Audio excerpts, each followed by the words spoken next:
Nous allons donc reprendre les séances de l'après-midi en commençant par une intervention de Laure Chaban sur l'École des Arts de Jacques-François Blondel ou l'invention d'une pédagogie des relations entre architecture, sculpture et peinture. Donc Laure Chaban va nous parler de l'ensemble des arts et ça se comprend très bien puisque elle est en train de préparer donc une thèse sous la direction de Jean-Michel Legnaud sur justement les relations entre architecture, peinture et sculpture à l'École nationale supérieure des beaux-arts de la fin du XVIIIe siècle à 1968 et elle est par ailleurs archiviste paléographe et conservateur du patrimoine. Je vous remercie. Donc, je remercie les organisateurs de m'avoir permis de contribuer à cette journée de réflexion autour de Blondel.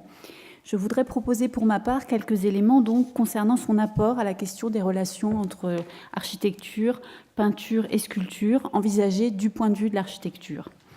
Mes recherches, comme Madame Rouston-Champion vient de le dire, portent sur les relations entre les trois arts au sein de l'École des Beaux-Arts de Paris, donc au XIXe et au XXe siècle.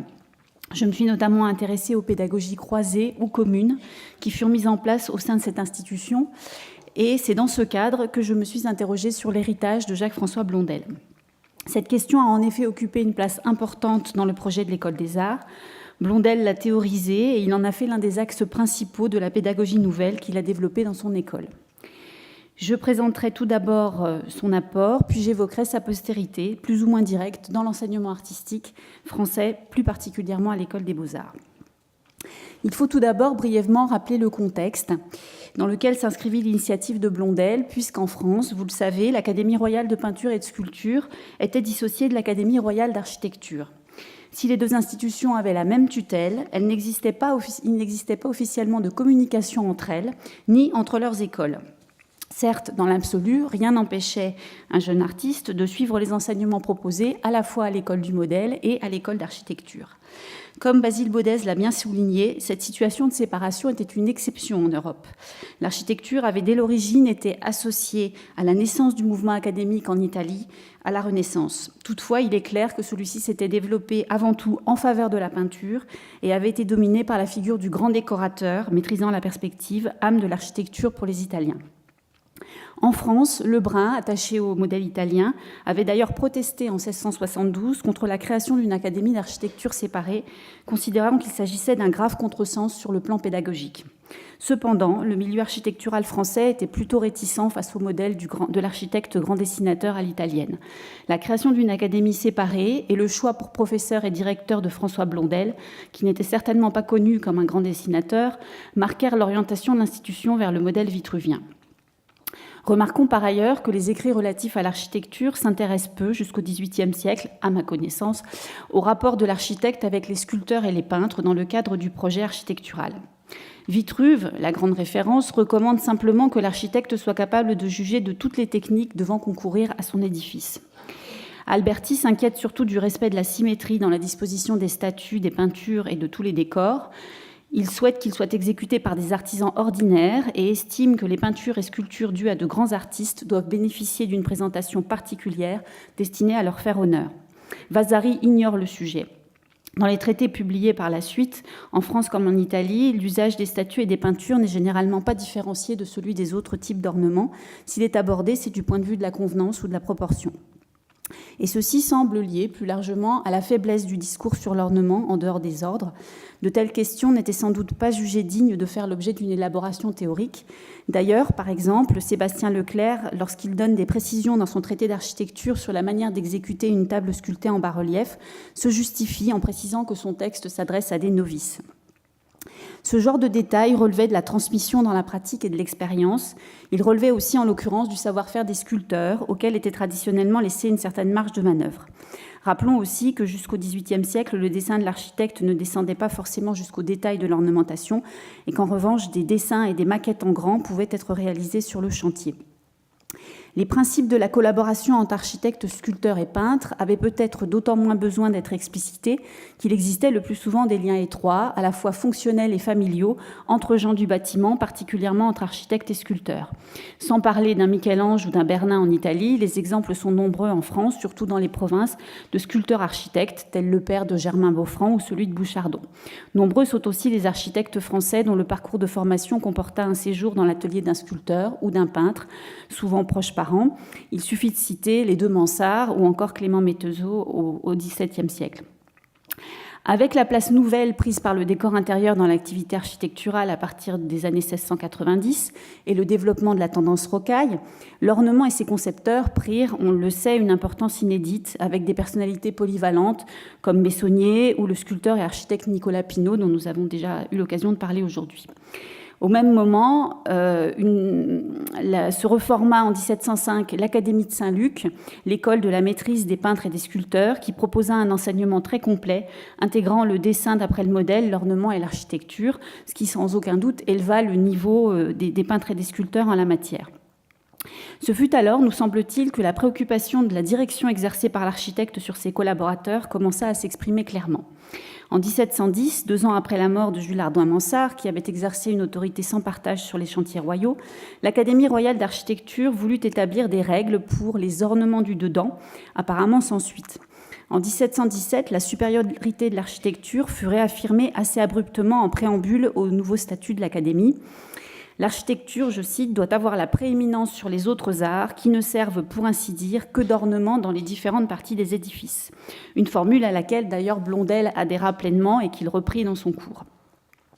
En 1725, dans son traité de perspective, Jean Courtonne critiqua les variations médiocres sur le nouveau style que nous appelons rocaille et énonça dans un même mouvement quelques principes sur les ornements des dedans, enjoignant aux architectes de ne pas laisser la main. Citons encore le discours de l'excellence de l'architecture prononcé en février 1734 par Jacques V Gabriel, qui place les connaissances ayant trait à la peinture et à la sculpture en tête de celles que devait acquérir l'architecte, les détaillant à notre connaissance pour la première fois.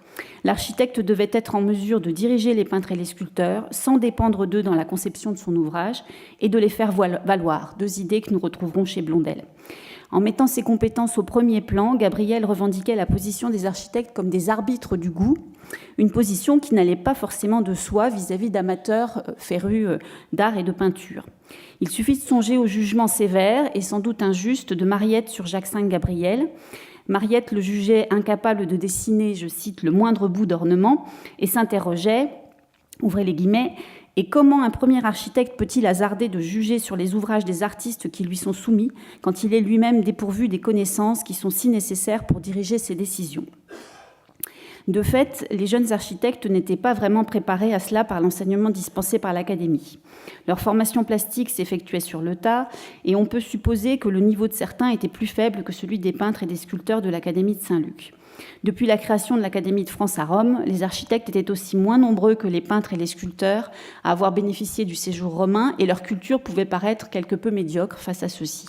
Ainsi, Cochin, lorsqu'il feint en 1754 dans sa lettre à monsieur l'abbé R de s'exprimer au nom d'une société d'architectes adeptes du style rocaille, accuse quelques peintres célèbres formés en Italie d'avoir compté parmi les remparts du bon goût en architecture.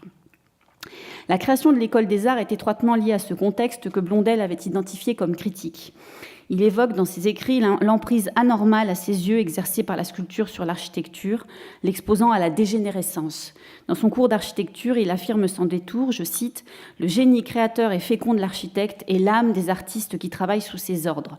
Quelque précieux qu'ils soient, ils ne sont entre ses mains que des instruments au moyen desquels il doit exécuter le projet qu'il médite. » À l'heure où la peinture et la sculpture s'autonomisaient, c'était une affirmation très forte. Blondel attribue le dérèglement du rocaille à ses confrères qui, par incompétence, ont laissé trop de liberté aux ornemanistes aux dépens du principe d'unité. Et l'enjeu principal de la fondation de l'École des Arts fut de donner aux jeunes architectes le bagage nécessaire pour ce faire. Constatant l'insuffisance de l'enseignement existant, Blondel identifie 2 problèmes essentiels. Tout d'abord, la faiblesse des jeunes architectes en dessin.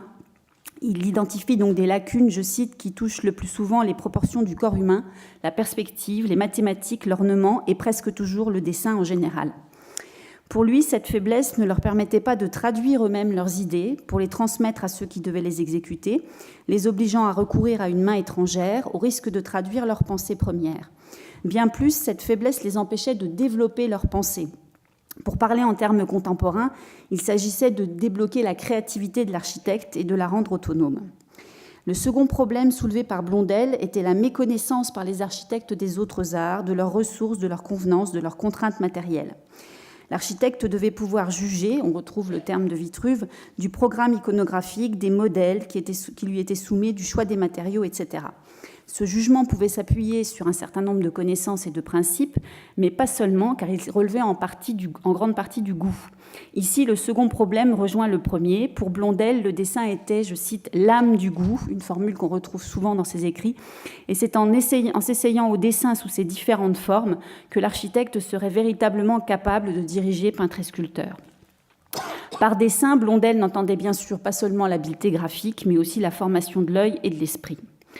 On en a parlé déjà tout à l'heure. Cela amena Blondel à créer à l'École des Arts des cours confiés à un peintre, Gabriel de Saint-Aubin, à un sculpteur ornemaniste, Girard, tous deux issus de l'Académie de Saint-Luc, ainsi que des cours de perspective confiés à Gravelot. L'enseignement de Saint-Aubin devait comporter la fable et l'histoire, donc l'iconographie, le dessin de la figure, y compris d'après la bosse, des animaux et du paysage. Et je cite, donc je vous montre ici donc, le programme publié par Blondel dans son cours, et tout ce qui peut donner de la liberté et animer le génie. Donc cette idée d'un dessin qui permet d'être créatif. Les commentaires de Blondel font la preuve d'un entendement poussé de l'enseignement de la figure. Peut-être encourageait-il ses élèves les plus avancés à suivre l'enseignement de l'Académie royale de peinture et sculpture. En tout cas, dans son discours de 1754, il mentionne dans une note les horaires de l'école du modèle et le jour du cours de perspective. Quant aux leçons sur, je cite, l'art de modeler en terre et en cire, qui étaient dispensées par Girard, Blondel leur accordait une très grande importance. Elle devait permettre aux élèves, à la faveur du relief, de juger de la force, de l'élégance et de l'expression qu'exigent les différentes parties de la décoration des bâtiments dans tous les genres. Citation. Dans les cours que Blondel lui-même consacrait au dessin d'architecture et d'ornement, il sensibilisait également les élèves à ces nuances. Le professeur les faisait travailler d'après un choix de morceaux de sculpture décorant les plus beaux édifices de la région parisienne qu'il avait lui-même dessinés. Il expliquait comment la sculpture se liait à l'architecture et leur montrait comment elle contribuait à l'expression du caractère. Il leur faisait également comparer dessins et modèles en relief afin de bien leur faire sentir combien l'exécution participait à l'expression de ce caractère. On trouve de nombreux échos de ces leçons dans le cours d'architecture. Blondel souligne que tout doit paraître fait de la même main, que pour réussir l'accord des formes et des matières, il faut en avoir fait l'expérience sensible. Et il évoque, je cite, la touche plus ferme ou plus légère des parties sculptées, selon qu'elles feront partie d'une ordonnance virile ou délicate, et qu'elles devront être exécutées en pierre, en plâtre ou en marbre, en stuc, en bois ou en bronze.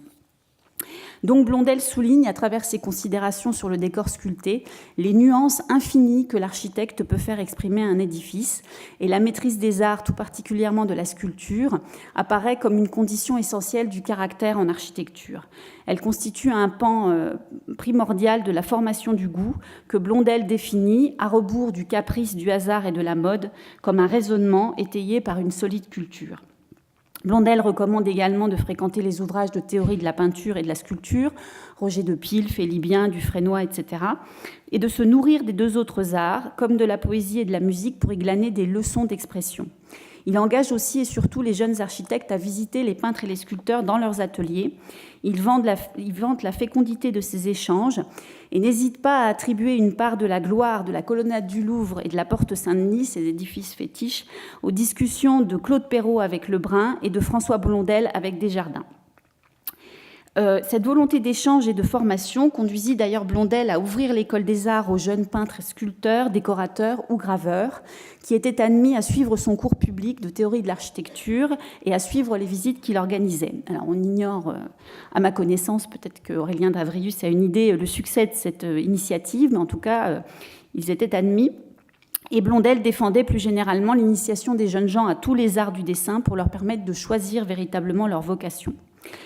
Le projet global de Blondel consistait à réunir pour la première fois dans un seul lieu, au sein d'un programme cohérent, suivi à temps plein, toutes les connaissances que les aspirants architectes ne pouvaient jusqu'ici glaner qu'à divers endroits et de leur propre initiative.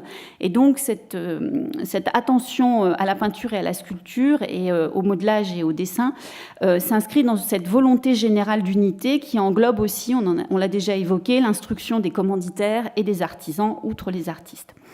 Dans ce vaste projet qui est rattaché au modèle vitruvien, il nous semble toutefois que les relations avec les arts et les artistes tiennent une place prépondérante et novatrice.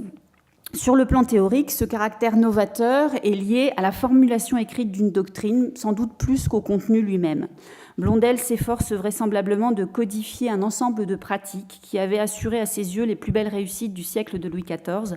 Les préceptes qu'il énonce correspondent par exemple à ce que l'on sait de la manière de travailler de Hardouin-Mansart. Il semble qu'il érige en modèle des méthodes de travail qui étaient employées sur les grands chantiers. Blondel a aussi sans doute été influencé par l'universalité de talent propre aux grands créateurs du mouvement rocaille. On a rappelé tout à l'heure sa proximité avec ce mouvement dans sa jeunesse. À travers ses écrits, on sent qu'il avait perçu le génie d'un Oppenhort ou d'un Pinault, même s'il jugeait que leurs émules avaient répandu un style qu'il jugeait médiocre et pervers.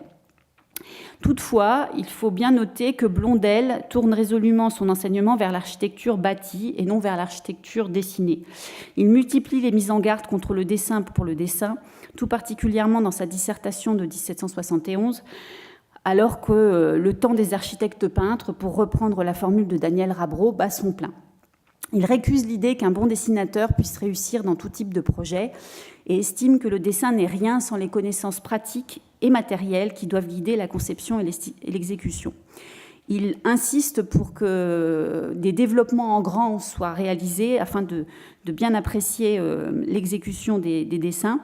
Le professeur ne cesse également de répéter que le dessin doit être joint aux mathématiques, je cite, « le seul moyen de régler l'esprit et de conduire la main dans ces différentes opérations ». Blondel souligne les limites du travail en 2 dimensions, critiquant l'apprentissage du dessin par la copie de gravure, peut-être une pique à l'encontre de l'école gratuite de dessin de Bachelier qui avait adopté ce système pédagogique. Blondel préconise surtout l'étude en 3 dimensions. L'élève doit prendre pour référence le relief, la pratique du modelage doit être introduite dès le début de la formation, de même que la réalisation de maquettes qui figuraient au programme de l'enseignement de Girard. Et Blondel rappelle aussi que la sculpture n'est pas indispensable à l'architecture, puisque celle-ci consiste essentiellement dans le jeu des masses. Lorsqu'il devint professeur à l'Académie royale d'architecture, Blondel n'introduisit pas son système, pour toutes sortes de raisons. L'école des ponts et chaussées, dont l'école des arts fut un temps la classe préparatoire, inclut le dessin de figure dans son cursus, enseignement qui fut par la suite repris à l'école polytechnique, mais non le modelage. Et quant à l'influence de l'école des arts en province, il ne semble pas qu'elle ait conduit dans une des écoles de dessin qui se développent dans la seconde moitié du XVIIIe siècle à la mise en place d'un apprentissage coordonné des différentes parties du dessin. Et lorsque les anciennes écoles académiques furent réunies après la Révolution, chacune garda de fait son autonomie pédagogique. Aucun lien ne fut institué entre les 2 sections. On peut s'interroger aussi sur la postérité de cette ambition blandélienne dans le système d'atelier-école qui émergea alors. Elle est fort mal connue, à vrai dire. Les élèves de Blondel qui ouvrirent des écoles particulières, telles que de Hoilly, Boulet ou Marie-Joseph Père, enseignèrent-ils le dessin de figure et le modelage à leurs élèves? Firent-ils appel à d'autres artistes? C'est difficile de le savoir. Remarquons toutefois que dans la littérature pédagogique ultérieure, le modelage est souvent considéré comme une simple pratique pour qui sait dessiner, car l'essence du dessin réside surtout dans la sensibilité aux proportions.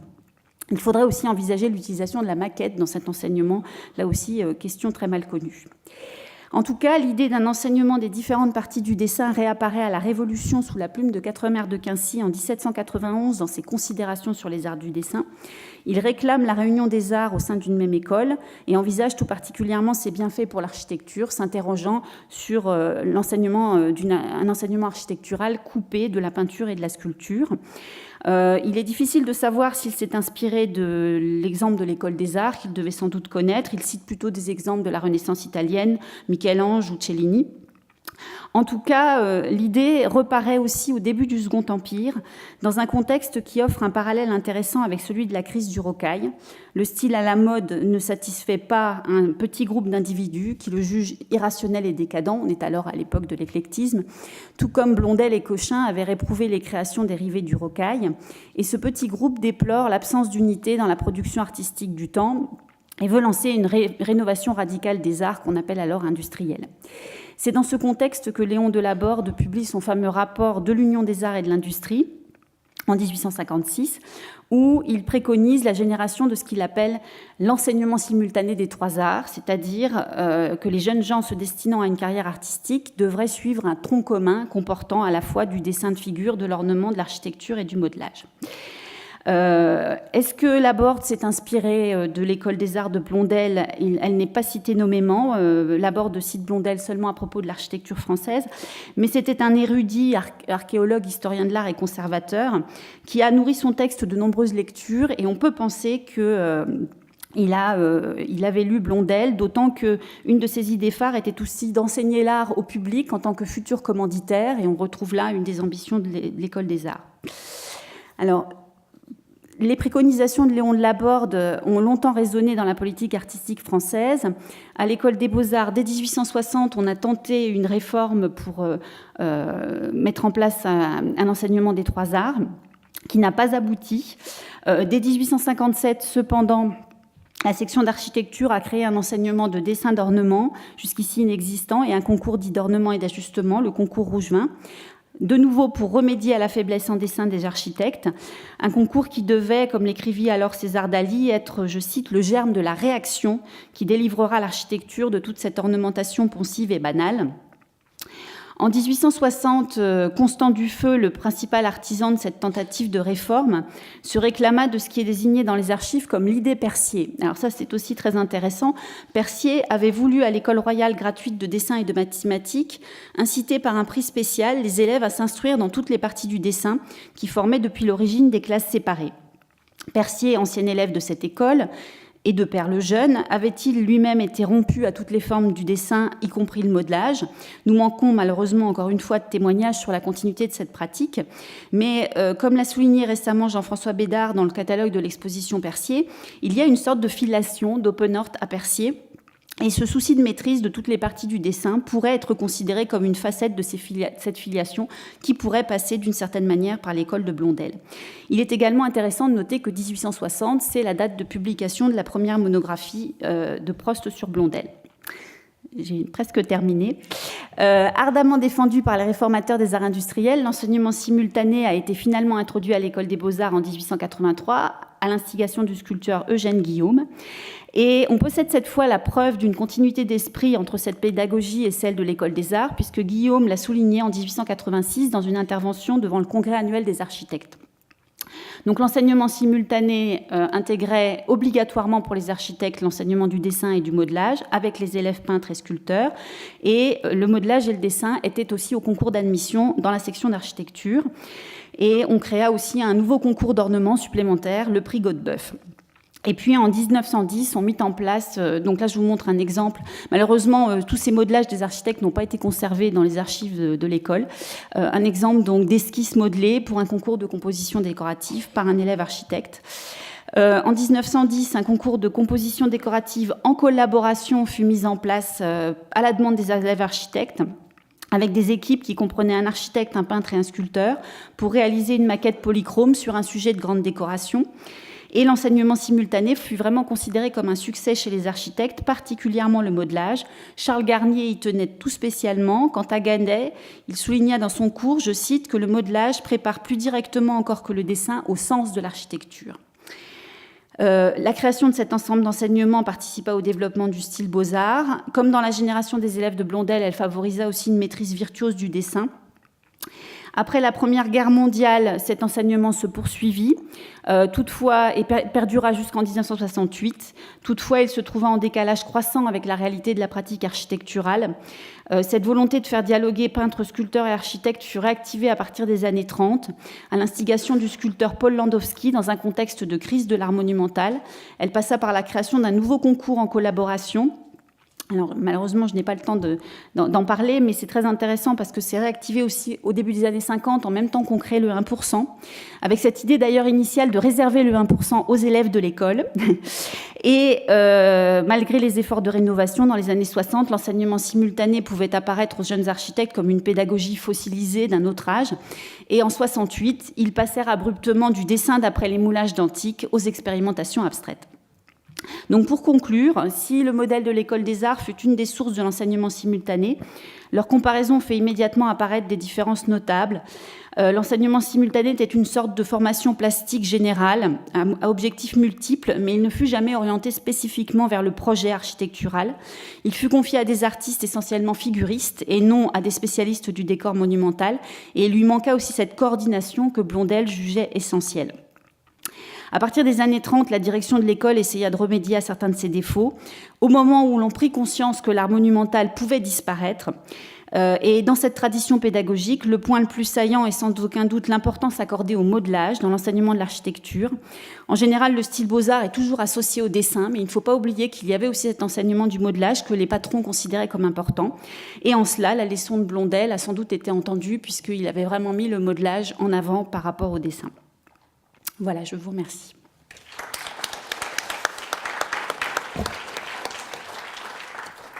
Je vous remercie beaucoup pour cette intervention qui met en relief les relations entre les différents arts. Et nous allons écouter maintenant M. Jean-Marie Pérouse de Monclos, qui va nous parler donc de Blondel, toujours, mais aussi de ses multiples rencontres avec Jacques-François Blondel, un témoignage d'un historien de l'architecture que je ne vais évidemment pas vous présenter, puisque la bibliographie serait un petit peu trop longue. En plus, ce matin, on a parlé beaucoup de vos œuvres, de vos œuvres diverses. Donc, vous avez été notre ombre tutélaire ce matin. Et je vais évidemment... Je n'étais pas là ce matin parce que j'avais cru comprendre que la réunion n'avait pas lieu. Mais les choses qui ne fonctionnent pas, en général, viennent de mon défaut à moi et pas celui des autres. Et en réalité, j'étais très, très heureux d'avoir l'occasion de parler de Blondel, pour lequel j'ai un attachement tout particulier. Et effectivement, je crois que vous comptez sur moi, surtout pour vous parler de ce qu'on appelle à l'Académie le très grand Blondel. J'en parlerai, bien entendu, parce que il faut faire connaître cette publication, mais je suis plus pressé, plus envie de vous parler de choses plus intimes, si je veux dire, de mes relations intimes avec Jacques-François Blondel. La première, c'est quand je ne sais pas pourquoi d'ailleurs, j'ai décidé de devenir historien de l'art, pas de devenir historien de l'art, mais en tout cas de fréquenter l'Institut d'art, parce qu'il y avait un maître qui s'appelait Chastel plutôt, et qui me prenait par le goût que j'avais pour l'art italien. Et lui-même me donne comme thèse de doctorat de 3e cycle une monographie sur Blondel. Et pas sur Blondel, sur Soufflot. Non. Boulay, voilà. Ça va être comme ça à peu près tout le temps, hein, donc vous m'aurez voulu. Donc je découvre très vite ce que Boulay, qui proclame que l'architecture est à son aurore, car c'est en effet une de ses déclarations fracassantes de son traité, je découvre qu'il est un élève très proche de Blondel, avec le détail de la façon dont il a été traité, comment son père a payé pension auprès de Blondel pour que celui-ci s'occupe de son fils. Et il m'a semblé que le seul vrai problème que donnait ce sujet, c'était d'expliquer comment il avait pu avoir, quelle relation il avait pu avoir entre Blondel, qui m'apparaissait d'abord comme un maître quand même relativement traditionnel, comment il avait pu avoir un élève qui tenait des propos aussi singuliers, l'architecture est à son aurore. Et l'explication que j'en ai donnée, elle a dû passer complètement inaperçue d'ailleurs, mais enfin, ça n'a pas une grande importance. Ce qui est sûr, c'est que je reste de plus en plus convaincu, pour avoir fréquenté un peu plus depuis les théoriciens de la Renaissance, que le propos de Boulay, c'était de dire la théorie de l'architecture, telle que nous la trouvons dans Alberti, par exemple, ou même dans Vitruve, suppose que l'architecture, pour être bonne, doit copier la nature, pour la raison que la nature, c'est le modèle que Dieu donne aux architectes. Et donc, nous ne devons pas avoir d'autres objectifs que de copier la nature. Et évidemment, lui-même pouvait prétendre que, pour la première fois dans l'histoire de l'architecture française, on copiait la nature. Vous connaissez évidemment ces colonnades faites de peupliers, toutes les natures qui entrent là. Et c'est vrai que cette ouverture sur des phénomènes naturels, des montagnes, des choses comme ça, représentait une nouveauté.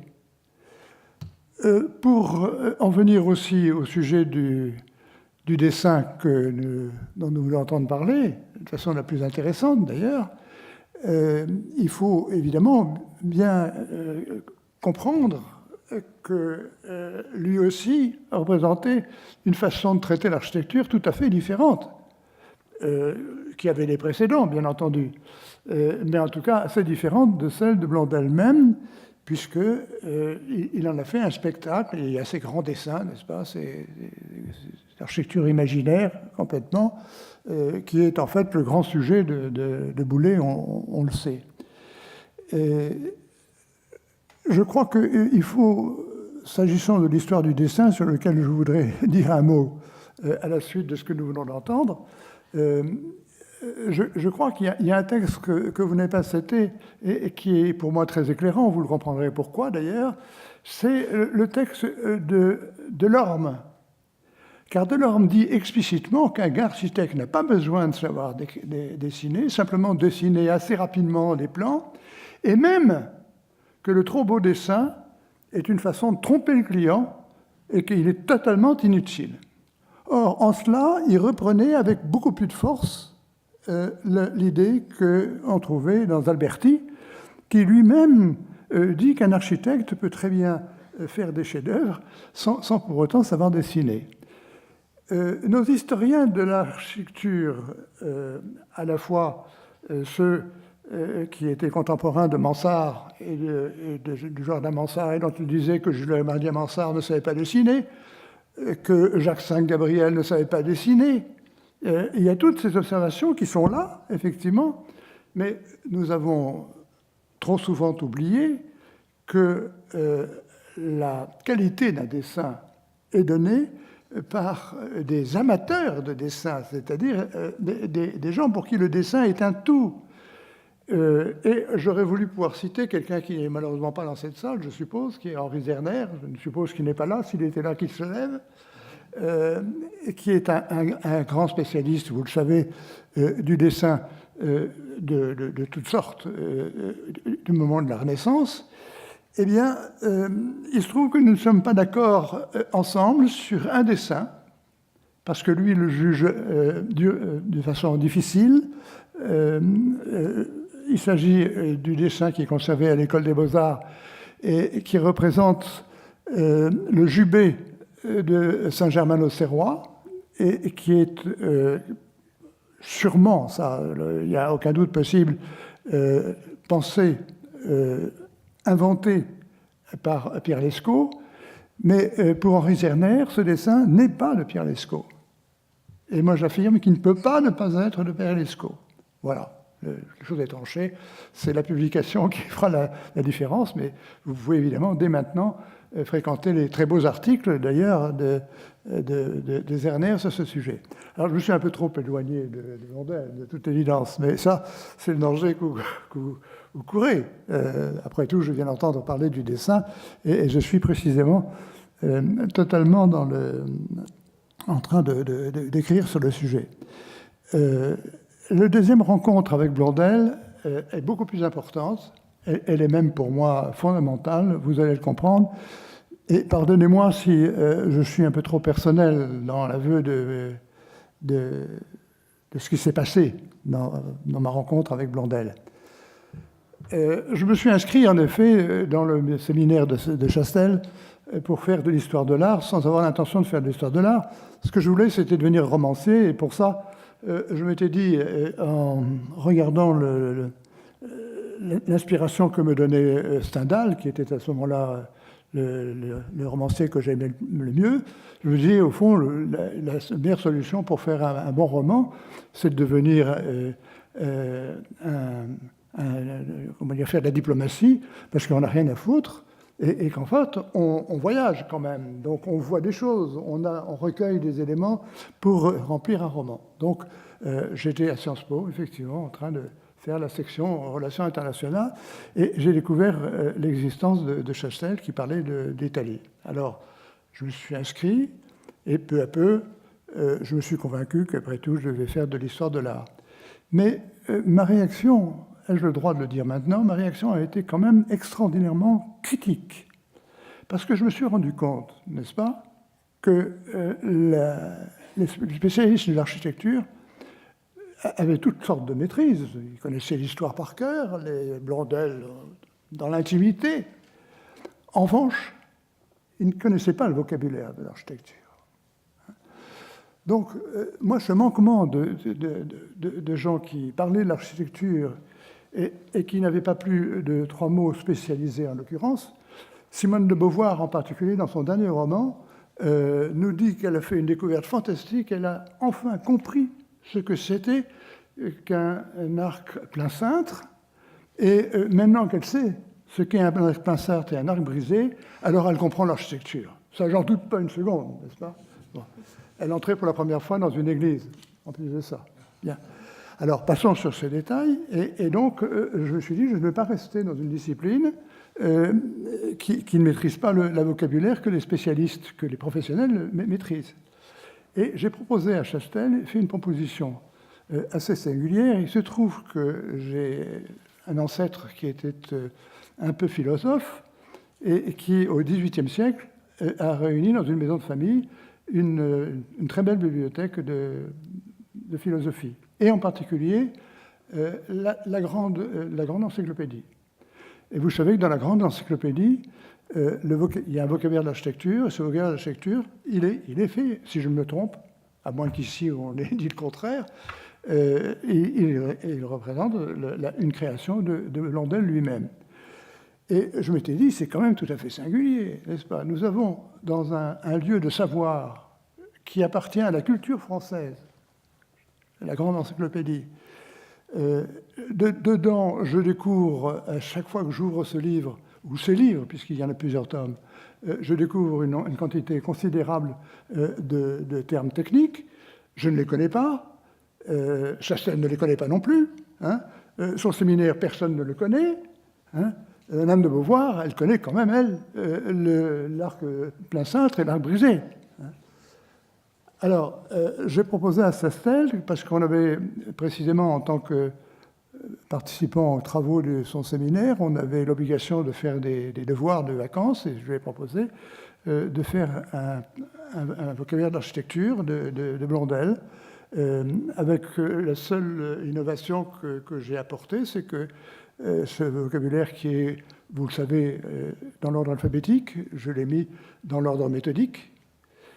Et comme ça, j'ai tout d'un coup découvert un grand chapitre rempli de mots techniques tournant autour de la stéréotomie, qui évidemment ne m'a plus quitté. J'ai essayé d'intéresser le séminaire de Chastel à la stéréotomie, trop technique. Voilà donc le premier rapport de Blondel, et peut-être l'avez-vous deviné, Blondel m'a fait un cadeau immense, parce que Chastel a pensé à moi comme premier recruté à l'inventaire général, précisément où il m'a demandé de faire un vocabulaire de l'architecture. Voilà. Donc, merci Blondel, évidemment.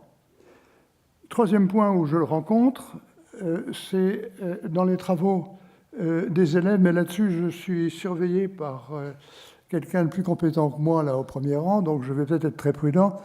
Les interventions des architectes comme Boulay, comme Blondel, me semble-t-il, dans les scènes de théâtre du lycée des Jésuites à Paris. Hein.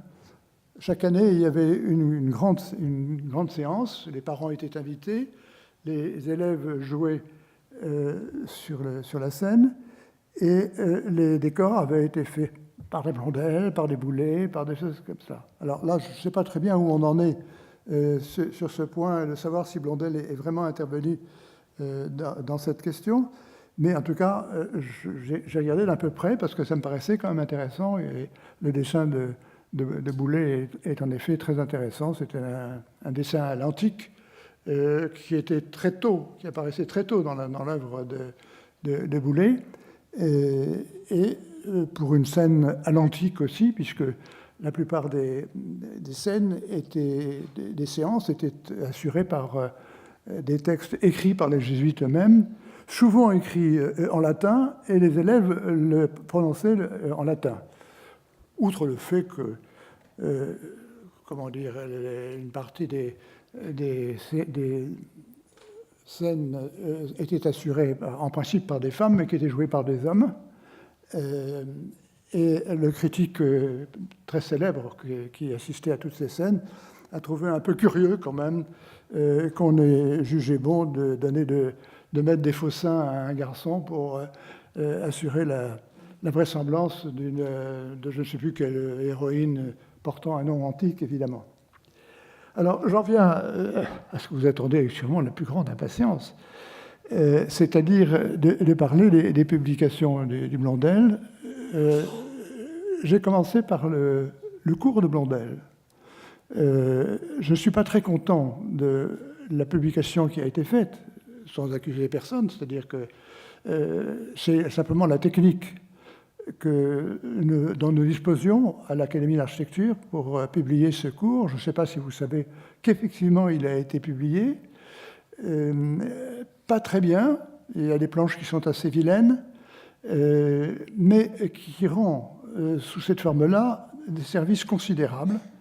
Il faut dire que j'avais pris la précaution, parce que j'enseignais à l'école du Louvre, j'ai pris la précaution de demander à mes élèves de dresser un index. Et donc, cette cours d'architecture est doté d'un index, et quand je sais l'usage que j'ai pu en faire moi-même, les découvertes que j'ai pu y faire, simplement en lisant la table, c'est tout à fait extraordinaire. Hein. C'est vraiment, incontestablement, il y a énormément d'informations. Et je pense que cette table a été bien faite. Je peux le dire que je n'y suis pour rien. Hein. Simplement, j'ai cherché pendant très longtemps un éditeur qui ferait un facsimilé. Et je me suis interrogé sur le fait que, précisément, je n'arrivais pas à trouver d'éditeurs. Et pourtant, des éditeurs de facsimilé, vous savez qu'il en existe. On peut acheter d'autres traités de cette manière-là. Alors, l'échec était dû à des éléments qu'il fallait évidemment, sur lesquels il fallait réfléchir. Vous savez que c'est un traité qui fait 6 volumes, sans compter 3 volumes de planches. C'est donc une réédition très lourde, difficile, et incontestablement, au moment où Blondel pouvait espérer en tirer meilleur parti qu'il ne l'a fait, ça n'intéressait plus personne. Blondel n'était plus à la mode, et donc ça n'a jamais retrouvé les rééditions que Blondel pouvait donner. Et moi, je ne suis pas arrivé à obtenir l'effort d'un éditeur pour faire un reprint comme on le faisait précédemment. En revanche, la reproduction numérique, avec une technique qui était encore un peu approximative, nous a permis quand même de publier ce cours. Il est donc encore aujourd'hui, vous pouvez vous l'offrir, hein, et avec la table, quand je propose de les offrir, je signale tout de suite que je n'en tire, moi, aucun bénéfice. Ça pourrait croire le contraire. Donc, c'est pour l'avenir de la science que je vous propose de regarder. Vous y trouverez un nombre considérable de sujets de votre future communication, hein, des choses dont vous direz mais où est-il sorti cette information, hein? J'ai sorti des informations concernant le Louvre aux conservateurs du Louvre qui ne connaissaient pas ce détail-là, hein. Mais il est bien... Blondel nous dit très, très largement, et puis voilà, Philibert Delorme n'a pas manqué de faire pour le roi Henri II des écuries dans l'aile gauche du Louvre. C'est un ouvrage superbe, etc. Bon, c'est une information concernant Delorme sur lequel je travaillais que je ne trouvais nulle part ailleurs, hein. Donc, vous avez tous avantage à travailler sur ces textes-là. Mais le très grand Blondel, c'est autre chose. Le très grand Blondel, c'est la reproduction, ou plutôt l'amplification de ce que Blondel lui-même a publié au milieu du XVIIIe siècle sous le nom de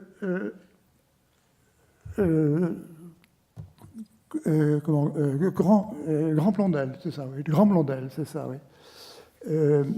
Chez Jombert.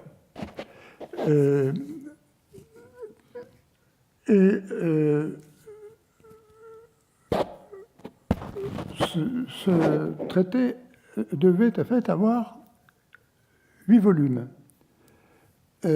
Blondel n'a pu, pour les mêmes raisons que pour son cours, n'a pu qu'en publier 4 volumes.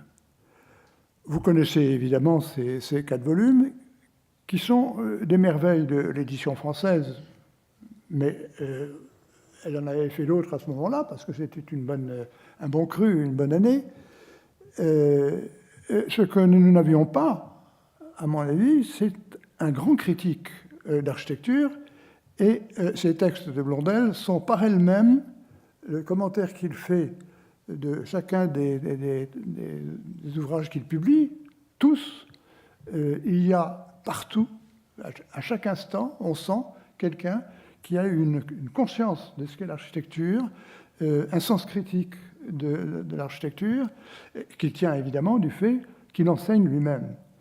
J'ai oublié de dire, effectivement, vous m'excuserez, une rencontre aussi avec Blondel, qui est la rencontre que j'ai faite avec son enseignement, quand j'ai vu qu'il développait ce que j'ai entendu encore ici depuis que je suis ici, c'est le fait qu'il a bien dit qu'il ne fallait pas seulement donner l'enseignement de l'histoire de l'architecture aux architectes, mais aussi aux clients des architectes, et à plus que ça.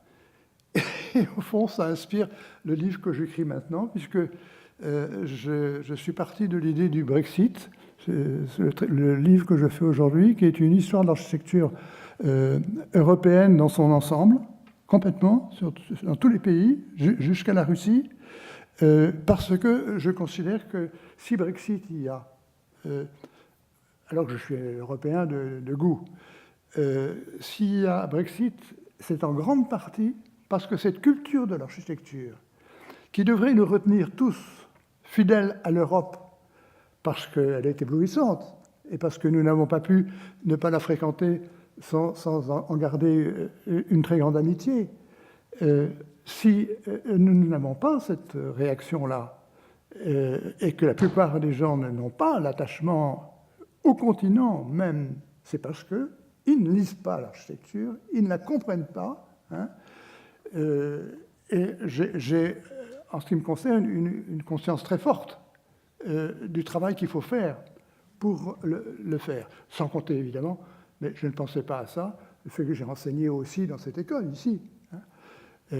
Mais cette connaissance de l'architecture me paraît, au même titre que Blondel, et peut-être à cause de Blondel, comme un élément essentiel de notre culture. Nos Français se gargarisent du fait qu'ils savent faire la différence entre Racine et Molière. Eh bien, est-ce une performance ? On les envoyait à l'école pour ça. Hein. En revanche, faire la différence entre François Mansart et Jules Ardouin Mansart, ça c'est autre chose. Hein. Donc, fondamentalement, personne, même pas ici, même pas notre ministre, j'espère qu'elle m'entend, bien sûr, n'a pris conscience de l'importance que ça présente avec un enjeu tout à fait politique, n'est-ce pas, qui est l'unité européenne. Quand, je pense, un certain nombre de personnes liront ce livre que j'écris, et certains détails, ils verront l'intimité de la présence de l'architecture dans nos convictions personnelles, dans notre façon de vivre. Hein. Et quelquefois, les gens, en principe, des intellectuels supérieurs, plutôt inférieurs à Madame de Beauvoir, capables de comprendre qu'on ne connaît pas l'architecture quand on a compris, on sait lire les 3 arcs, et que d'ailleurs, au demeurant, en dehors de l'art roman, elle n'aimait rien. Bon. Ce n'est pas mon sujet, mais je vais le dire quand même. J'interdis complètement à un homme intelligent, une femme n'est par nature, je lui interdis complètement de dire qu'il n'aime pas une période de l'architecture. C'est une sottise absolue. On peut évidemment aimer plus ou moins telle ou telle chose, mais pas de dire « Oh, puis le baroque, non. Hein » bon. J'ai corrigé pas mal de monde pour le baroque, pour le néoclassicisme, pour tout. Hein. L'architecture, c'est un art total, tout le temps, et le fait qu'il change, heureusement, il change et il revient. Bon, est-ce que j'ai parlé suffisamment de Blondel? Peut-être pas, j'en sais rien. Oui, si. Ah, si, non, pardon, j'ai oublié de vous dire que nous avons, c'est quand même l'essentiel, c'est que nous avons complété par 4 volumes à l'Académie les 8 volumes que Blondel avait prévus, car Blondel avait fort heureusement dit que son architecture françoise, puisque c'était Françoise qu'il fallait dire, que son architecture françoise devait comprendre 8 volumes. Et il a donné tout le détail des volumes. Comment cela pouvait se faire? Il faut comprendre, n'est-ce pas, que le commerce de la feuille, de la gravure représentant l'architecture était surabondante. Hein. Ça se vendait à la pièce. Hein. Donc lui-même savait qu'il pouvait récupérer un certain nombre de vues qui avaient été gravées dans un autre contexte que le livre qu'il faisait, et c'était quelque chose de complètement banal. Mariette, 30 ans avant Blondel, avait déjà commencé ce rassemblement. Et il se trouve que, fort heureusement, nous avons rencontré quelqu'un qui avait hérité du rassemblement des planches manquantes au XIXe siècle. Je suis en train de chercher son nom, je ne trouve plus tous les noms, hélas, vous l'avez déjà rendu compte. Comment s'appelait-il, ce grand spécialiste du dessin d'architecture, qui est collectionneur d'estampes, enfin, peu importe. Comment ? Détailleur, voilà, merci. Donc, Détailleur avait rassemblé les volumes manquants. C'était resté dans le commerce sous la forme de rassemblé par Détailleur. Ça a été acheté par un dessin un marchand d'estampes, et en fin de compte, par un collectionneur admirable qui avait des traités d'architecture, et en particulier ces 4 volumes qui nous a mis à nos dispositions. Nous avons reproduit avec les 4 premiers, bien entendu, et nous avons fait comme ça ce que nous appelons le très grand Blondel. Je ne sais pas si c'est très malin comme expression, mais il fallait trouver le moyen d'être présent. Ça n'a pas très bien marché du point de vue du commerce. Mais comment s'en étonner quand on s'étonne soi-même déjà du fait qu'au fond, peu de gens s'intéressent à l'architecture. Mais il vous appartient de faire le travail que je fais depuis un certain temps, puis vous voyez que, bon, je ne le ferai plus très longtemps, qui consiste, toutes les fois que vous êtes devant quelqu'un qui se prétend cultiver, de lui poser un certain nombre de questions, et s'il ne sait pas l'architecture par cœur, de lui dire que c'est un âne. Voilà. C'est mon dernier mot.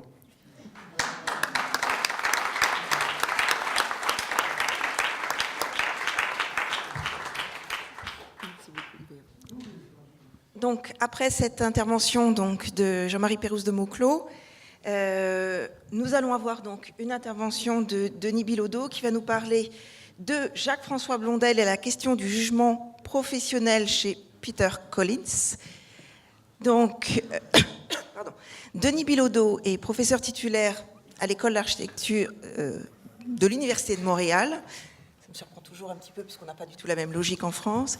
Il enseigne la théorie et le projet. Il est détenteur d'une maîtrise de l'Université Columbia à New York et d'un doctorat en architecture de l'Université de technologie de Delft aux Pays-Bas. Et il s'intéresse aux dimensions cognitives et culturelles de l'architecture. Il est par ailleurs cofondateur du laboratoire d'études de l'architecture potentielle à l'Université de Montréal, depuis donc qu'il a cofondé en 2002, et il s'intéresse beaucoup aux dispositifs des concours et leur place dans la dynamique culturelle de l'architecture contemporaine. Ses recherches portent actuellement sur l'histoire des méthodes pédagogiques dans l'enseignement de l'architecture, donc qui est au cœur de ces journées, et il a publié par ailleurs, il a été commissaire de l'exposition Concours d'architecture et imaginaire territorial, les projets culturels au Québec entre 1991 et 2005, qui a été présenté à Paris donc en 2007. Merci beaucoup pour cette présentation. Merci bien sûr à la Cité pour cette merveilleuse occasion. Et je dirais quoi dire après ce merveilleux témoignage. Je serai court, c'est une présentation sans images. Donc je vais tout simplement vous lire mon propos. Alors, la tradition classique française a joué un rôle important dans les généalogies de l'architecture moderne élaborées au XXe siècle. Claude Perrault, Marc-Antoine Laugier, Claude-Nicolas Ledoux, Jean-Nicolas Louis Durand, voire Antoine Chrysostome, Quatremer de Quincy, ont tour à tour été considérés comme autant de maillons essentiels à son essor. Or, on a généralement omis Jacques-François Blondel de cette lignée. Il existe toutefois une exception, l'historien canadien Peter Collins, qui, au cours des années 60, propose une lecture pragmatique du rationalisme de Blondel. Il considère ce dernier non seulement à l'origine du système d'éducation professionnelle en architecture, mais aussi comme offrant un modèle pédagogique qui permettrait de rétablir des liens avec la pratique et de contrer la crise de légitimité sociale que semble traverser la profession.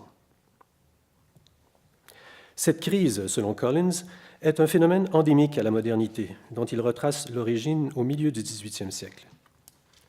Dans l'introduction à son ouvrage « Changing Ideals in Modern Architecture », Collins explique son objectif de mettre en relief les évolutions et révolutions qui se sont succédées dans la pensée architecturale durant cette période. Ces changements et secousses ont semé derrière eux tellement d'incertitudes sur les principes qui pourraient être mutuellement acceptables par les artistes, les critiques et le public en général, qu'une critique efficace des bâtiments est devenue virtuellement impossible. L'intérêt du XVIIIe siècle pour les allusions historiques, les justifications analogiques, le pittoresque, l'exotisme et les techniques picturales et littéraires ont eu pour effet d'éloigner l'architecture de son noyau disciplinaire enraciné dans la tradition classique. De plus, l'assimilation de l'architecture aux beaux-arts et la recherche d'expression individuelle et d'originalité, de plus en plus glorifiée par la critique, va à l'encontre de tout effort qui viserait à établir des bases communes pour la conception et l'appréciation de l'architecture. En contrepartie, le rationalisme pragmatique introduit à la même époque par Jacques-François Blondel et transmis jusqu'au XXe siècle à travers les œuvres de Victor Louis, Léon Vaudoyer, Henri Labrouste, Julien Guadet et Auguste Perret, est, selon Collins, l'approche la plus apte à assurer la légitimité et la pérennité de la discipline et de la profession. Ni un style, ni un langage architectural, le rationalisme, selon lui, ne doit pas être confondu avec certains courants doctrinaux en architecture, comme le fonctionnalisme ou l'organicisme, ni avec l'idéal de rigueur scientifique qui caractérise les recherches dans le domaine des méthodologies de la conception dans les années 1960.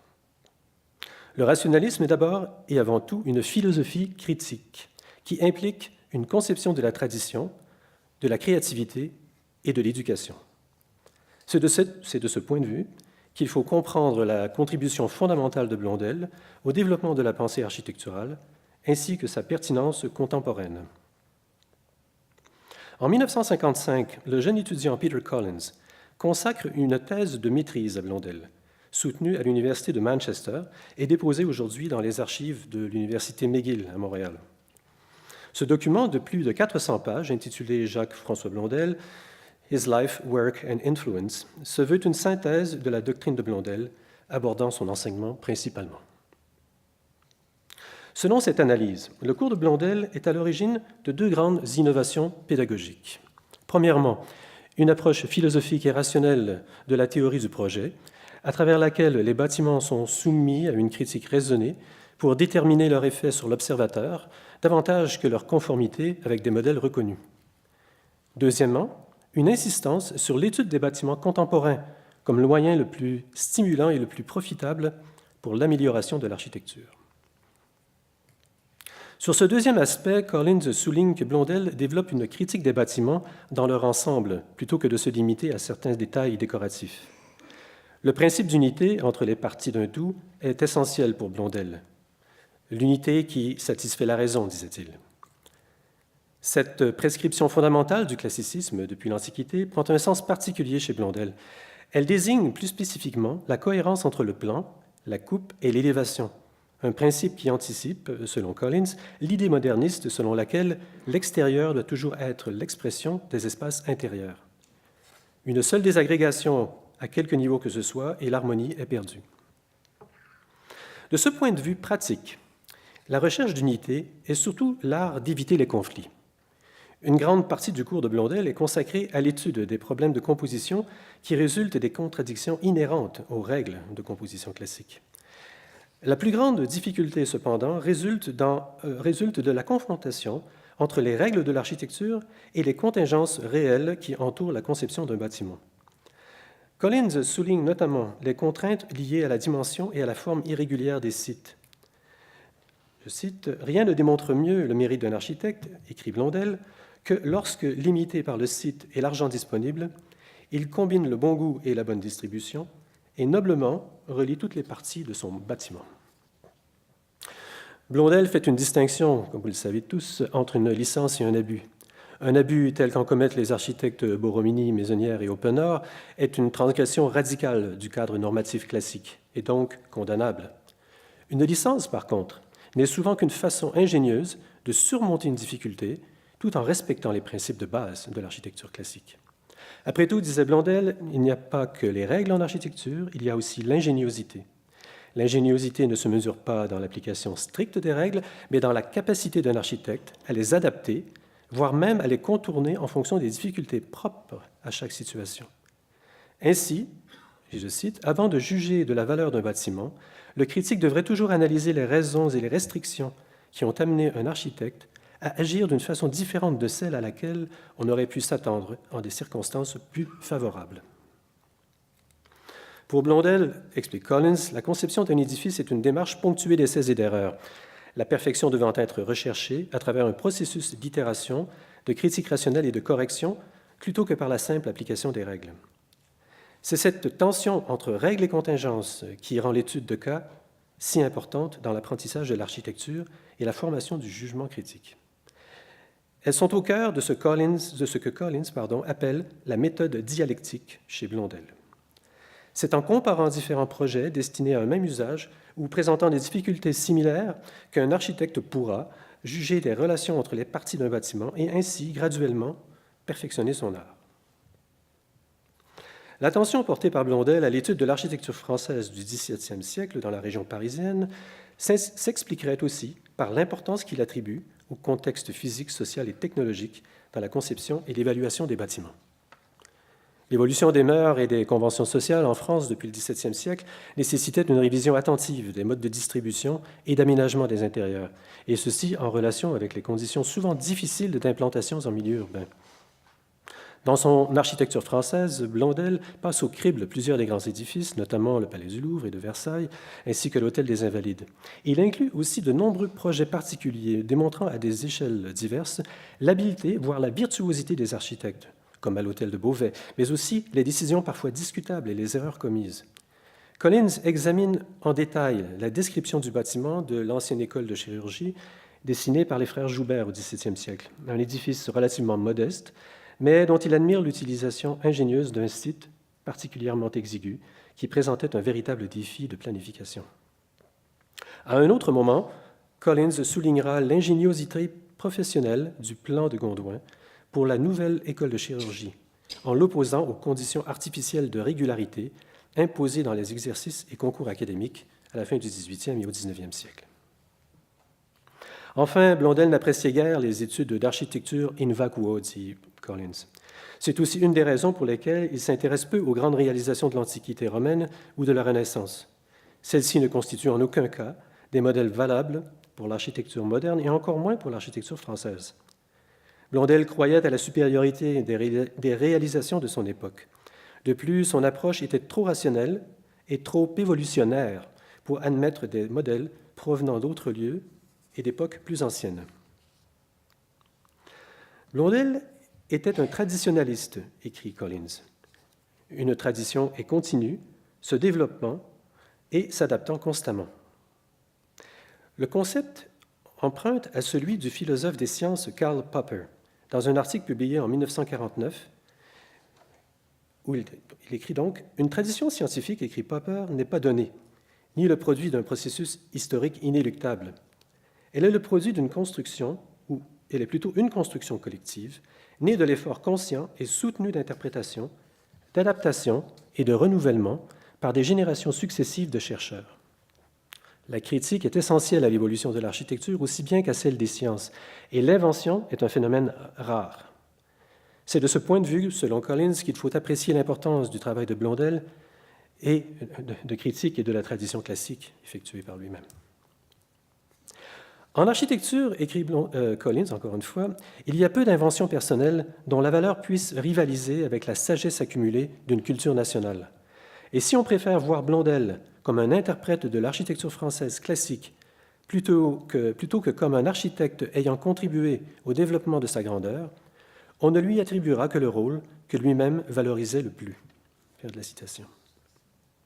Pour cette même raison, Collins admirait le travail de Julien Gadet, à l'origine d'une réédition de l'architecture française, et dont la théorie réalise, selon lui, une synthèse entre Blondel et Viollet-le-Duc. Aussi, lorsqu'il entreprend son étude historique sur Blondel au milieu des années 50, après un séjour au sein de l'agence d'Auguste Perret, Collins cherche délibérément à s'inscrire lui-même comme un jalon dans le développement de la tradition rationaliste. Vers la fin de sa thèse, il explique d'ailleurs les motifs à l'origine de son travail. Je cite, « La tentation est forte de relier historiquement et de façon causale la doctrine de Blondel à l'origine de l'architecture moderne. » Bon, Collins fait ici référence au livre d'Émile Kaufmann, De Ledoux à Le Corbusier, publié en 1933, bien sûr, qui voyait dans le néoclassicisme épuré de la fin du XVIIIe siècle les sources du formalisme abstrait de l'architecture moderne. Il faut dire qu'à la même époque, en 1952, venait d'apparaître les Three Revolutionary Architects, donc un autre ouvrage évidemment tout à fait significatif. Une telle évolution peut en effet avoir eu lieu, mais si la présente analyse supporte cette théorie, ce n'est que de façon accessoire. Ma volonté, toujours écrit Collins, de développer la vision de Blondel vient plutôt de la conviction que ces idées étaient vraies dans le sens qu'elles proviennent de principes immuables et vraies dans le sens qu'elles expriment vraiment la manière dont les édifices du XVIIIe siècle étaient conçus. En somme, lire l'interprétation que Collins donne de l'œuvre de Blondel correspond à découvrir à sa propre théorie de l'architecture moderne et la dimension critique de son projet historique et pédagogique.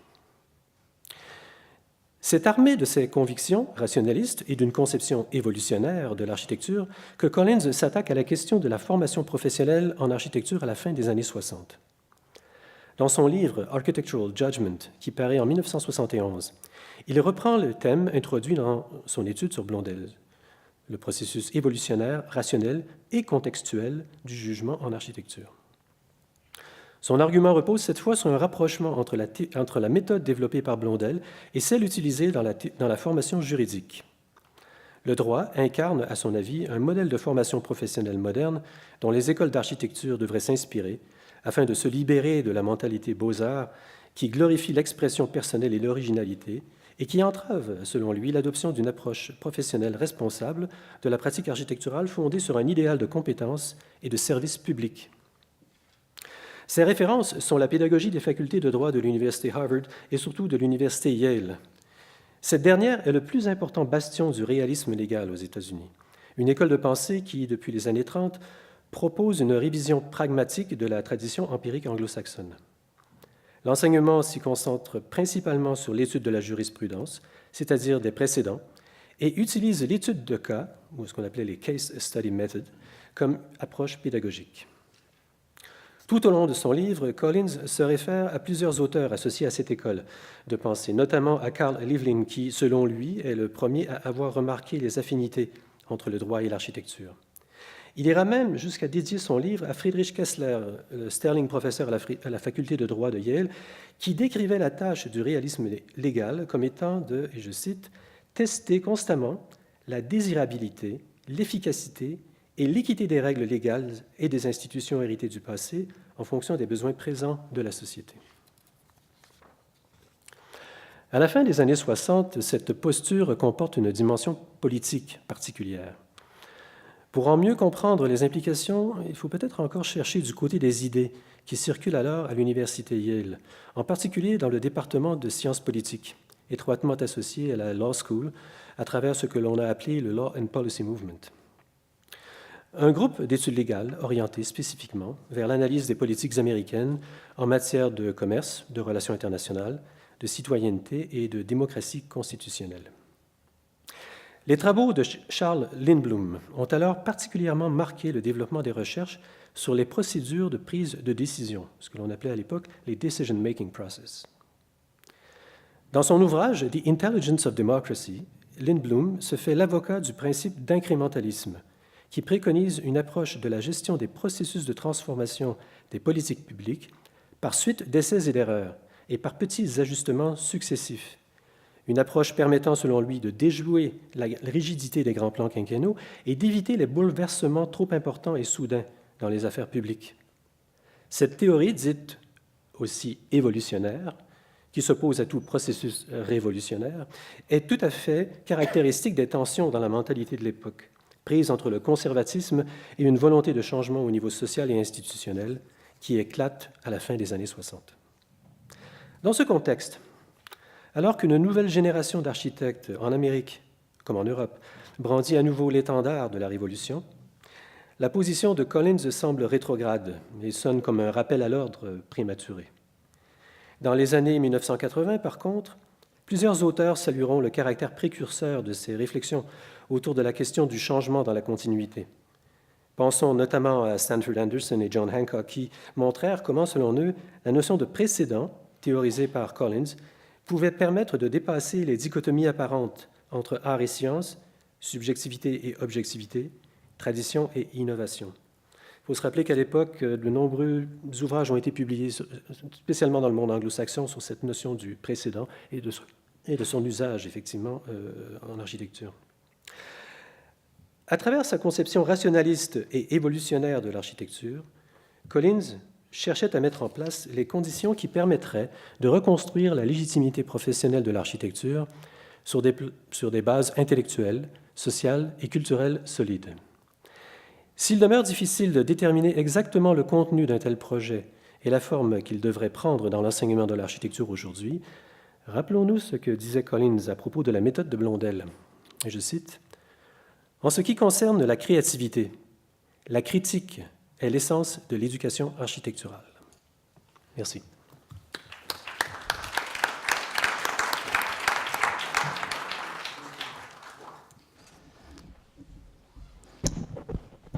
Bien, nous avons gagné du temps, nous avons fait preuve de concision, c'est une grande qualité pour l'architecte, pour l'architecture, et j'espère ne pas abuser de votre patience. J'aimerais simplement conclure par là où nous avons commencé, c'est-à-dire par quelques thèmes évoqués ce matin en introduction par Corinne Bellier, Lorenzo Diez et Dominique Gros, thèmes qui ont été repris au cours de ce colloque. Le premier thème qui frappe l'esprit, c'est cette question de la rationalité architecturale et de la signification des Lumières dans l'architecture française du XVIIIe siècle. Ce sera aussi le thème de l'exposition de Metz au printemps 2018. Le deuxième thème qui a retenu mon attention, c'est le lien entre architecture et politique que Dominique Gros a évoqué ce matin et que Jean-Marie Pérouse de Monclos a repris par sa critique du Brexit et par son insistance sur la dimension européenne instituante de l'Europe, de l'architecture et en particulier de l'architecture de cette époque. Je conclurai enfin en commentant brièvement le sous-titre du colloque, la dernière leçon de l'architecture à la française, architecture à la française qui change certainement de signification, nous l'avons compris, entre le XVIIe siècle et le milieu du XVIIIe siècle. Jean-François Blondel est assurément un homme des Lumières, en témoigne simplement sa participation à l'Encyclopédie de Paris, à l'Encyclopédie de Diderot et d'Alembert, cristallisant, rappelé les 500 articles que Jacques-François Blondel a consacrés à l'Encyclopédie, et Adrián Almoguera a rappelé de son côté l'importance de l'encyclopédie dans la culture européenne, et en particulier en Espagne. Simplement, il est juste de préciser que les Lumières ne forment pas un bloc monolithique, loin de là. Pour faire simple, je dirais qu'au XVIIIe siècle, en France, se croisent, voire se combattent deux conceptions très différentes, voire opposées des Lumières. Une conception que je qualifierais d'humaniste d'une part et une conception philosophique de l'autre. Des Lumières attachées à l'enrichissement de la culture qui s'inscrivent, à mon sens, dans la longue suite de l'humanisme de la Renaissance, et assurément l'architecture est un art propice à la mise en valeur de cette filiation, et puis en face de ces Lumières de la culture, ce que j'oserais appeler les Lumières de la nature, du retour à l'homme originaire, à l'origine de l'homme, à l'origine naturelle. Nous avons reconnu la leçon de Rousseau. Des lumières de la transmission, d'une part, et en particulier de la transmission des savoirs et des doctrines, face à des lumières de la rupture qui deviendront bientôt les lumières de la Révolution. Et il est clair que Jean-François Blondel appartient au premier chef à ce premier type de lumière, aux lumières humanistes. Lorsque l'encyclopédie de Diderot et d'Alembert sera mise à l'index en 1759, Jacques-François Blondel prendra vite ses distances. En témoigne aussi, et plus encore, le différend qui l'oppose dans les années 1750 à l'abbé Logier et à son essai sur l'architecture. Si Blondel est assurément, dans un premier temps, séduit par l'effort de rationalisation de l'architecture dont témoigne l'essai de l'abbé Logier, effort de rationalisation que lui-même conduit de son côté, il ne saurait cependant accepter, c'est clair, la référence à l'état de nature, c'est-à-dire la thèse de la cabane primitive, ainsi que la théorie de l'imitation qu'elle implique, thèse de la cabane primitive que Jacques-François Blondel rejette avec force. Non seulement notre Blondel, je le cite, « On ne connaît point de modèle primitif dans la nature », un rejet très fort du caractère primitiviste de la démarche de Logier, mais plus encore, ajoute-t-il, il ne doit point s'en trouver. En ce qui concerne les architectures babyloniennes ou égyptiennes, dit Blondel, il n'est plus question de chercher dans leurs ruines des règles ou des modèles. Il ne s'agit pas de remonter, je cite toujours Blondel, de remonter à la raison première, de discuter exactement les principes fondamentaux, mais simplement d'adapter et de modifier les règles en fonction de la logique interne de chacun de ces projets. En ce qui concerne la rationalité en jeu dans son architecture, nous retrouvons, en jeu dans l'architecture du XVIIIe siècle, nous retrouvons cette même ambiguïté. Or, nous avons affaire, avec Jacques-François Blondel, non pas à une raison analytique, comme c'est le cas chez Laugier, mais à une raison synthétique. Il s'agit de faire, nous l'avons vu ce matin, il s'agit de faire la synthèse de la théorie, de la pratique et de l'enseignement. C'est-à-dire synthèse qui passe par une démarche encyclopédique au sens, au demeurant, plus vitruvien que l'encyclopédie de Diderot et d'Alembert, plus vitruvien, c'est-à-dire plus architectonique que labyrinthique. Labyrinthique, c'est le qualificatif de Diderot lui-même pour caractériser son propre projet. Cette démarche encyclopédique, elle est thématisée dans un certain nombre de textes de Blondel, et en particulier dans sa dissertation de 1771 sur l'utilité de joindre à l'étude de l'architecture celle des sciences et des arts, mais qu'on retrouve dans de nombreux autres textes qu'Aurélien d'Avrius a heureusement publié, commenté dans les textes et discours inédits de Jacques-François Blondel, récemment publié chez Hydro-Rose. Et si l'on voulait définir cette architectonique encyclopédique, eh bien, nous retiendrions quatre étages, un étagement en 4 parties. Le premier étage de cette construction architectonique, c'est, nous l'avons vu, l'étage technique. L'architecte doit maîtriser les principes de la coupe des pierres, de la charpenterie, de la menuiserie, du plâtre, nous l'avons vu. Mieux encore, il serait bon, je cite Blondel, que le jeune architecte acquiert les connaissances qui sont la base de l'étude des ingénieurs. Je ferme les guillemets. Afin que ce jeune architecte ait les moyens de maîtriser son chantier. Il s'agit ici de rivaliser dans les arts de la construction, moins avec les nouvelles écoles d'ingénieurs qu'avec la tradition artisanale des ornemanistes. Le triomphe de l'art rocaille, dont nous avons vu le spectre tout au long de cette journée, le triomphe de l'art rocaille, la prolifération sans règle de l'ornement, ne sont-ils pas essentiellement le symptôme de la domination du chantier par l'artisan? En redonnant à l'architecte les moyens de maîtriser le chantier, Blondel lui donne aussi les moyens de maîtriser le projet pour permettre à la beauté des formes, à l'élégance des contours et à la symétrie, pour reprendre ces termes, de reprendre le dessus. Le rapprochement que Blondel appelle de ses voeux entre la condition de l'architecte et celle de l'ingénieur, comme ce fut le cas à la Renaissance, implique nécessairement, et c'est le deuxième point, c'est le deuxième étage de cette architectonique, implique nécessairement une revalorisation des mathématiques. C'est la grande leçon du De Architectura de Vitruve, et en particulier du Vitruve de la Renaissance, la loi qu'impose l'architecture à l'antica, qui est d'abord et essentiellement une architecture à proportion, loi que tout repose sur les mathématiques pour rendre raison des principes de la conception aussi bien que de la construction.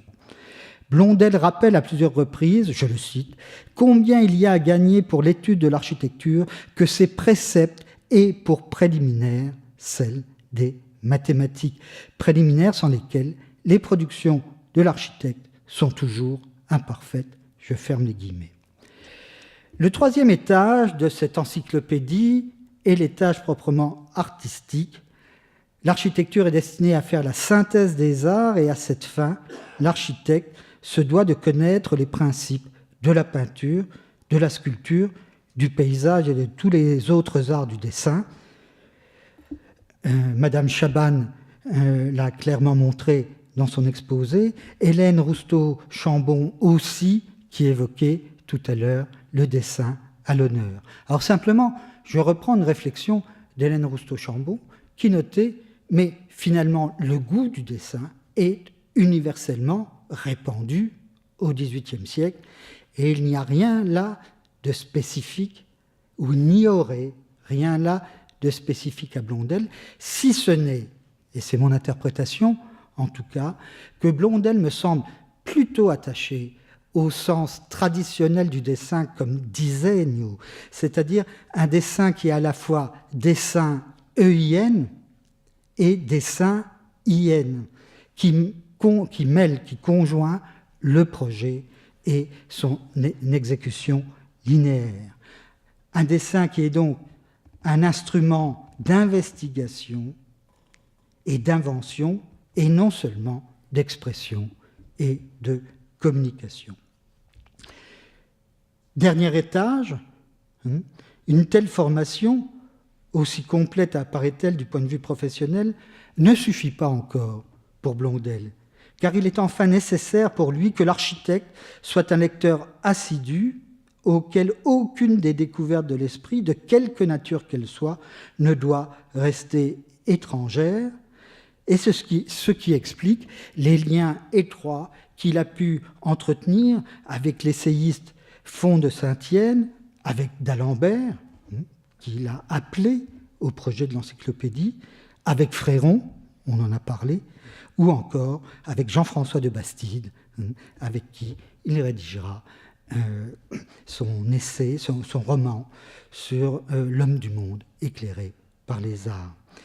Et le tout certainement pour répondre d'une certaine façon au programme que Voltaire a tracé dès 1733 dans le Temple de Gou, puis plus tard en 1749 dans les embellissements de Paris. Donc le lien extrêmement fort que Blondel entretient avec la République des lettres. C'est sur ce point que l'on peut vraiment parler ici, comme le fait judicieusement Aurélien d'Avrius, de vitruvianisme raisonné ou rationalisé. Je voudrais maintenant aborder le deuxième point, les liens entre architecture et politique que nous donnent les leçons de Blondel. Parce qu'il est pédagogue, parce qu'il est éducateur, Jacques-François Blondel est nécessairement un politique. On sait depuis Platon qu'il n'y a pas de grande politique sans un grand projet pédagogique. Je reviens à l'art rocaille sur ce point.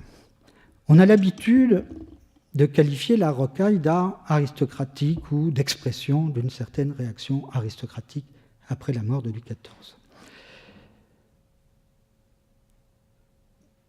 Et effectivement, réaction aristocratique exprimant par le luxe de sa décoration l'enrichissement de la classe des grands propriétaires fonciers au XVIIIe siècle. Les économistes insistent sur la croissance régulière et constante de la rente foncière à cette époque. Mais d'une certaine façon, toute architecture à l'âge humaniste et classique a quelque chose d'aristocratique, et donc il ne suffit pas d'utiliser cet adjectif pour qualifier l'art rocaille. Il faut ajouter une précision. Le rocaille est un art aristocratique domestique et non pas public.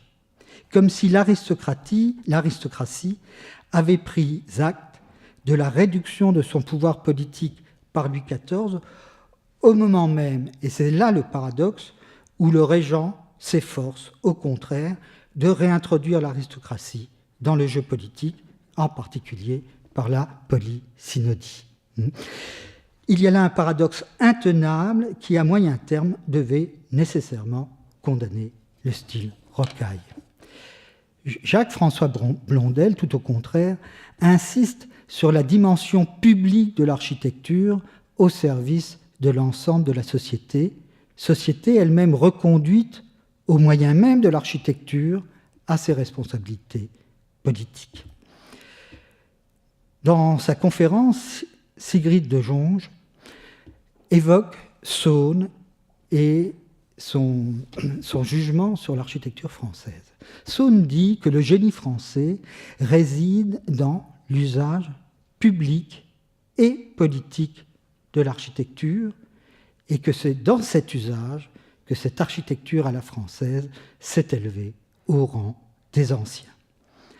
Jacques-François Blondel, à travers le programme de son école des arts propose lui aussi une approche à la fois globale et sociale du fait architectural. En témoigne sa volonté de former non seulement les architectes, nous l'avons vu, mais aussi les artisans, ou encore, et mieux ou encore, les commanditaires, les maîtres d'ouvrage. Que peuvent, dit Blondel, que peuvent devenir ces arts abandonnés, pour ainsi dire, à eux-mêmes, lorsque la plus grande partie des personnes en place, nées pour les protéger, les animer, les encourager, il s'agit là bien des commanditaires, des maîtres d'ouvrage, en ignorent eux-mêmes jusqu'aux plus simples éléments et ne sont pas en état d'en évaluer les productions, question éternelle de la responsabilité des politiques à l'égard de leurs fonctions édilitaires. Blondel a compris que l'acte de construire ne pouvait être un acte artistique isolé, mais qu'il s'inscrivait nécessairement dans un dispositif complexe où se rencontrent l'architecte, les artisans, le maître d'ouvrage, tous appelés à collaborer et à cette fin à partager les mêmes valeurs et les mêmes principes, c'est-à-dire le même goût. C'est la tâche de l'École des Arts de répandre et d'unifier la culture architecturale parmi les différents acteurs du dispositif constructif, du dispositif édilitaire, pour en faciliter la conspiration des forces. Cette exigence repose sur l'idée fondamentale défendue par Voltaire que l'architecture est le premier lien de la société, comme le dit Blondel lui-même, un art social au service de la cité et du public. Cette cohérence sociale, cette unité d'intention, pour reprendre une expression de Jacques-François Blondel, de l'ensemble de la société autour de l'architecture, c'est ce qui fait, pour reprendre une expression de Nietzsche, c'est ce qui fait le grand style en architecture comme dans les autres arts. Il est un terme particulièrement important qui définit bien l'approche politique de l'architecture par Jacques-François Blondel, c'est le terme de caractère dont il a été souvent question au cours de cette journée, terme de caractère qui précise, qui définit un autre grand terme important dans la sémantique architecturale du XVIIe et du XVIIIe siècle, le terme de convenance, qui lui-même renvoie au terme vitruvien de décor, notion complexe qu'il ne faut pas confondre avec la notion de décoration, et au service duquel la décoration est appelée à se mettre. Notion qui répond à une question de Jacques-François Blondel que Sigrid de Jong a évoquée: de quelle espèce est le bâtiment, ou encore qui l'habite. Le caractère, c'est la mise en valeur symbolique, à la fois typomorphologique et ornementale, des édifices selon leur fonction, ou mieux encore, selon leur mission. Je voudrais revenir sur ce point quelques instants à mon cher Alberti. Dans les livres 4 et 5 de son traité, L'art d'édifier, le De Re Edificatoria, Alberti se consacre à la description typomorphologique des édifices de la Rome antique. Et on se rend compte qu'Alberti, en décrivant les différents types d'édifices, reconstruit aux yeux de son lecteur les grands partages institutionnels de la Constitution romaine, pourtant bien mal connue à son époque, qu'il exhume en quelque sorte, à travers les édifices de Rome, le sens même de ces institutions. C'est cette même dimension de la politique que Jacques-François Blondel essaye à son tour de mettre en valeur à travers son enseignement et à travers sa théorie du caractère. Simplement, comme le note Denis Bilodeau, il s'agit moins pour Jacques-François Blondel d'exhumer les institutions de la Rome antique que de mettre en œuvre les institutions de la monarchie française, une monarchie qu'on pourrait appeler, ou en tout cas qui s'efforce d'être une monarchie des Lumières, comme dans d'autres pays, européens à ce moment. Ce qui conduit Jacques-François Blondel à définir un véritable office public de l'architecte. Et je renvoie encore une fois à cette convergence, à cette dimension juridique de l'architecture que Denis Billaudot évoquait tout à l'heure. Aurélien d'Avrius, dans son recueil des textes inédits de Jacques-François Blondel, a exhumé un texte singulier, un texte anonyme, mais Aurélien d'Avrius donne suffisamment d'arguments pour l'attribuer à Jacques-François Blondel, un texte de 1767 qui a pour titre « Réflexion d'un citoyen sur la manière trop arbitraire dont s'exerce l'architecture en France ». Texte qui propose une réforme en profondeur du métier d'architecte qu'il faudrait doter, je cite l'auteur de ce texte, qu'il faudrait doter de pouvoirs de police lui permettant de participer pleinement à la politique d'embellissement des villes et à la réglementation urbaine. Je cite l'auteur de ce texte, probablement Blondel, « La réputation de la nation, son goût pour les arts, le cri public pour l'embellissement de Paris, les plaintes générales des citoyens contre l'ignorance et la mauvaise foi de quelques architectes, tout demande que l'on fasse des règlements pour les bâtiments, tout demande que l'on fasse un ordre des architectes qui soit garant envers le public, envers la nation tout entière, des talents et de l'honnêteté de ses membres. » Je conclurai en revenant au sous-titre de notre journée, la dernière leçon de l'architecture à la française. Alors, je ne voudrais pas qu'il y ait de malentendus sur le sens de cette leçon. Il ne s'agit absolument pas d'une architecture crépusculaire, réactionnaire, tournée vers le passé, nostalgique des grandeurs du siècle précédent que Voltaire, dans son siècle de Louis XIV, avait loué. Le texte de Voltaire date de 1752, il est exactement contemporain de l'enseignement de Blondel. Il ne s'agit pas du chant du cygne de l'architecture à la française, mais au contraire d'un renouveau appelé à mes yeux à un grand avenir, doté d'une longueur de cou exceptionnelle qui nous porte jusqu'au début du XXe siècle. On pourrait évoquer le néoclassicisme, le dialogue d'une génération à l'autre avec Quatremer de Quincy. On pourrait aussi évoquer l'école des beaux-arts, on a parlé de Guadet tout à l'heure. On pourrait évoquer le Paris d'Haussmann. Les leçons de Blondel ont une longue portée. Les conférences de cet après-midi de Sigrid de Jonge, d'Adrien Almoguera et de Marc Grignon ont témoigné de l'importante diffusion internationale de Jacques-François Blondel au tournant du XVIIIe et du XIXe siècle. Mais il est vrai que le néoclassicisme ou que l'école des beaux-arts de Paris au XIXe siècle ne sont plus, à proprement parler, de l'architecture à la française. Et donc, à ce titre, le sous-titre est pertinent, mais sont, si j'ose dire, du style international. Style international, c'est non seulement une affaire de diffusion géographique, mais c'est aussi une architecture qui s'appuie sur une doctrine plus forte, plus englobante, plus synthétique, mieux capable de répondre aux enjeux politiques, économiques et sociaux d'une époque. Il est vrai que cet effort de synthèse nécessaire à la formation d'un style international est déjà présent chez Blondel.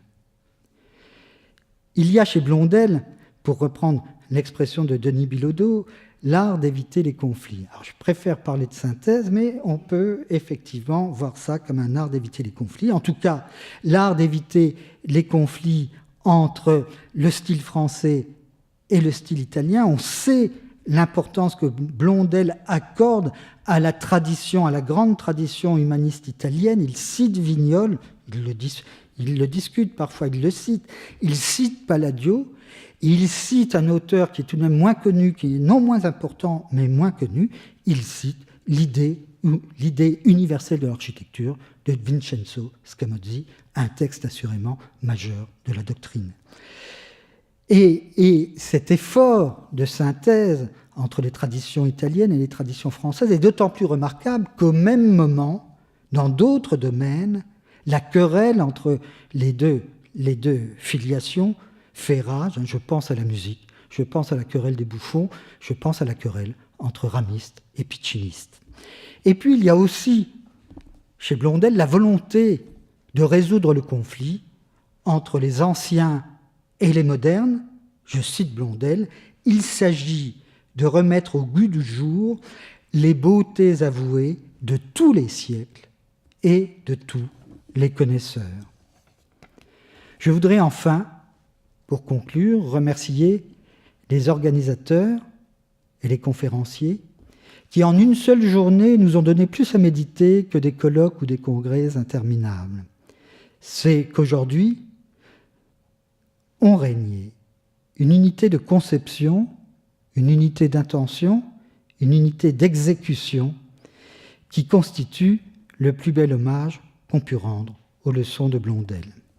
Il ne me reste plus qu'à vous donner rendez-vous, 2 rendez-vous, pour l'exposition du 28 mars, ici même, à la Cité du Patrimoine, autour du portail de la cathédrale Saint-Étienne de Metz, et puis le 12 avril, à Metz même, pour célébrer Blondel, architecte des Lumières. Je vous remercie pour cette belle journée et je vous remercie de votre invitation.